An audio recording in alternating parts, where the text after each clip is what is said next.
नमस्कार मंडळी, स्वाद आपल्या घरचा या रेसिपी चॅनलवर तुम्हा सर्वांचे अगदी मनापासून स्वागत आहे. बघा, आता फराळाचं जर करायचं असलं तर बऱ्याचदा प्रश्न पडतो की ऐन वेळेवर काय करायचं. आणि बाजारातून विकत आणायचं म्हटलं तर बघा, पैसे तर खूप सारे मोजावे लागतात, पण त्या पॅकेटमध्ये पदार्थ येतो केवढा हे सुद्धा महत्त्वाचं आहे. आता बटाटे सध्या 30 रुपये किलो आहेत आणि बघा, या 30 रुपयापासूनच आपण पूर्ण घरासाठी फराळाचं पदार्थ तयार करून घेऊ शकतो. तर चला मग रेसिपीला सुरुवात करूया. इथे 1 किलो मी बटाटे घेतलेले आहेत आणि या बटाट्यापासून तुम्हाला इन्स्टंट मी चिप्ससुद्धा करून दाखवणार आहे आणि चिवडासुद्धा करून दाखवणार आहे. दोन्हीपैकी तुम्हाला जो कुठला पदार्थ आवडत असेल तो तुम्ही तयार करून घेऊ शकता. तर बटाटे आता सध्या बाजूला ठेवून घेऊया आणि बटाटे सध्या त्यातला एक एक मी सोलून घेणार आहे. तर असा एक एक बटाटा सोलायचा आणि पाण्यामध्ये टाकून घ्यायचा. तर मग बटाटा लालही पडणार नाही आणि आपलं जे चिप्स आहे किंवा चिवडा आहे तो झटपट असा तयारसुद्धा होईल. तर बघा, आधी सुरुवातीला मी एक बटाटा इथे असा सोलून घेतलेला आहे आणि आता एका भांड्यामध्ये पाणी टाकून घेणार आहे आणि बघा, त्यामध्ये बटाटासुद्धा टाकून घेतलेला आहे. आता राहिलेले जे बटाटे आहेत ते सुद्धा आता परत आपण सोलायला घेणार आहोत. असं बघा, भांड्यामध्ये पाणी टाकून ठेवायचं म्हणजे बटाटा आपला अजिबातही लाल पडत नाही. आता राहिलेले सर्व जे बटाटे आहेत ते सुद्धा मी असेच सोलून घेतलेले आहेत बघा, आणि ते सुद्धा पाण्यामध्ये टाकून घेतलेले आहेत. आता खिसणीवर आपण याचे चिप्स तयार करून घेणार आहोत. तर बटाटा बघा, असा उभा पकडायचा म्हणजे छान गोल असे चिप्स तयार होतात. आता सर्वच बटाट्याचे मी चिप्स आधी करून घेते आणि नंतर तुम्हाला मग मी दाखवते. तर बघा, इथे सर्व बटाटे म्हणजे मला पाहिजे तेवढ्या बटाट्यांची मी चिप्स करून घेतलेले आहेत आणि आता यामध्ये आपण पाणी टाकून घेणार आहोत, कारण बटाट्यांना बऱ्यापैकी स्टार्च असतो, तर हा स्टार्च निघून जायला पाहिजे. तर आता बघा, यामध्ये पाणी टाकून घेतलं आणि 2 पाण्याने स्वच्छ असं मी धुवून घेते. आता धुवून घेतल्यानंतर आपल्याला याचं फक्त हलकंसं पाणी पुसून घ्यायचं आहे कापडाने. तर बघा, हे पूर्ण मळकट जे पाणी आहे ते टाकून घेते आणि दुसऱ्या परत एका पाण्याने स्वच्छ हे धुवून घेतलेले आहेत.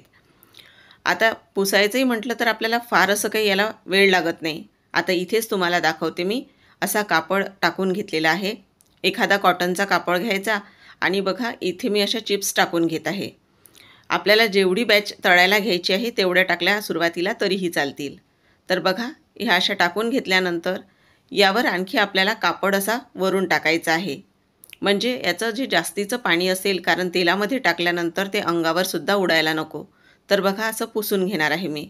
हलकंसं आपण थोडं यावर असा कापड फिरवल्यानंतर हे पाणी लगेचच पुसल्या जातं.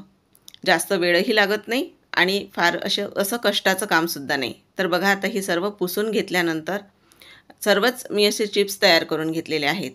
बघा, कोरडे झालेले आहेत. आता आपल्याला गरम तेलामध्ये हे चिप्स छान असे तळून घ्यायचे आहेत.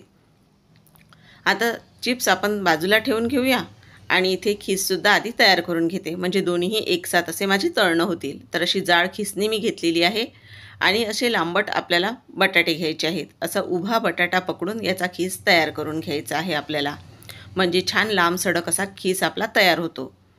तर इथे तुम्हाला दाखवते सुद्धा मी. तर बघा, थोडा खिसून झालेला आहे माझा. तर इथे बघू शकता तुम्ही. आता हातावर दाखवते घेऊन. बघा, किती छान लांबसडक असा खीस तयार झालेला आहे. आता सर्वच खीस तयार करून घेते. तर बघा, आता सर्व खीस मी तयार करून घेतलेला आहे. आता खीससुद्धा आपण 2 पाण्याने स्वच्छ धुवून घेणार आहोत.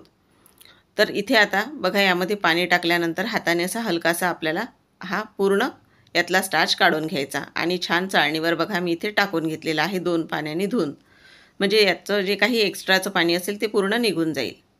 आता खीससुद्धा आपण ज्याप्रमाणे चिप्स पुसून घेतलेल्या होत्या त्याच कापडाने आपण खीससुद्धा अगदी कोरडा करून घेणार आहोत.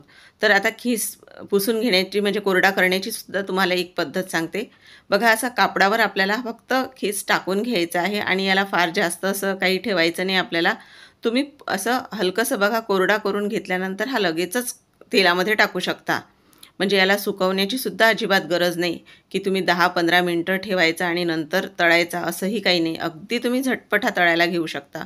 फक्त याचं पाणी आपण पुसतो यासाठी की तेलामध्ये पाणी आपण पडल्यानंतर ते अंगावर उडण्याची भीती असते, त्यासाठी फक्त हे आपल्याला कोरडं करून घ्यायचं आहे. कारण जे नवीन करणारे असतील त्यांच्यासाठी म्हणजे खूप हे सोयीचं आहे. तर बघा, सर्वच असा खीस मी कोरडा करून घेते. बघा, हा कापडही ओला झालेला तुम्हाला दिसत असेल. आता दुसरीकडे तेलसुद्धा छान गरम माझं झालेलं आहे. तर आता या गरम तेलामध्ये आपण ह्या चिप्स टाकून घेणार आहोत. या तेलामध्ये मी आधी चिप्स तळून घेतलेल्या होत्या, त्यामुळे तुम्हाला हे तेल असं दिसत असेल. तर बघा हे चिप्स मी यामध्ये टाकून घेतलेले आहेत.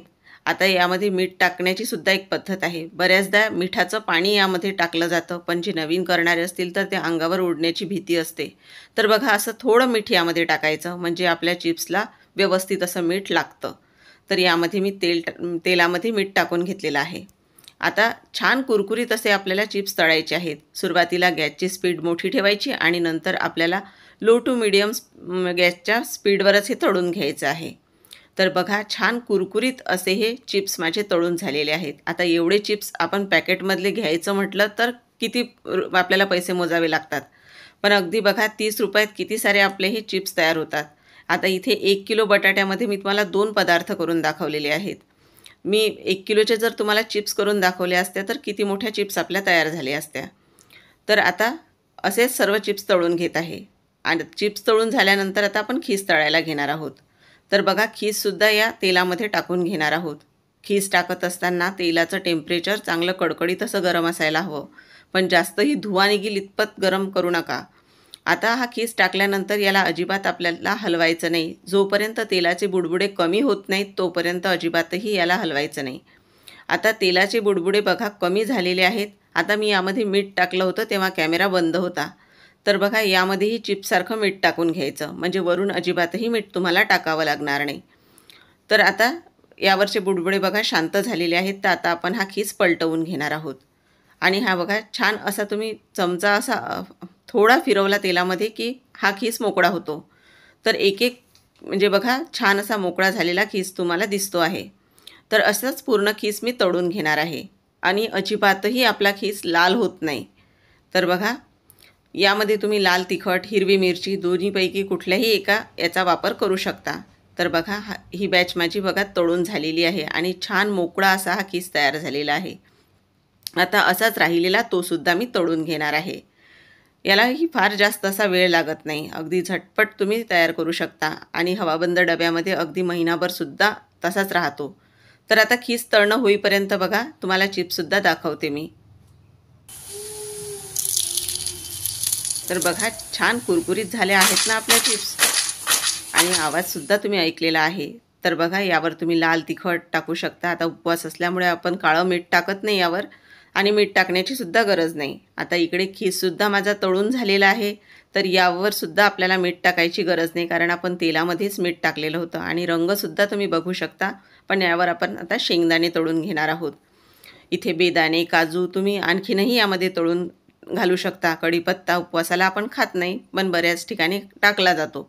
तर आता शेंगदाणे छान खमंग असे तळून घ्यायचे, म्हणजे आपण जर हा खीस हवाबंद डब्यामध्ये स्टोअर करण्यासाठी ठेवत असला तर शेंगदाण्यांना वास लागायला नको, म्हणून छान अशी खमंग तळून घ्यायचे.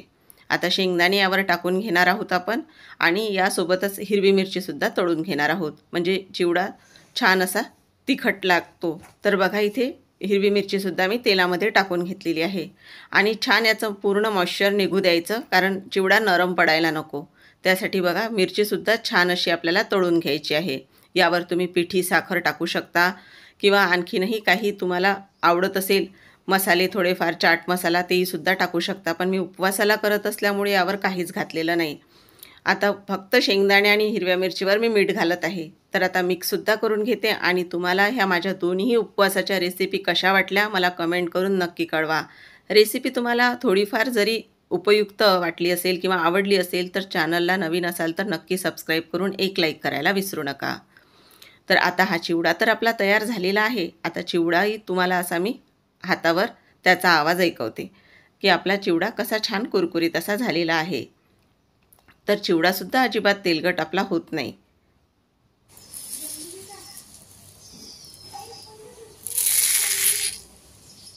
तर पुन्हा आपण भेटूया. तोपर्यंत धन्यवाद.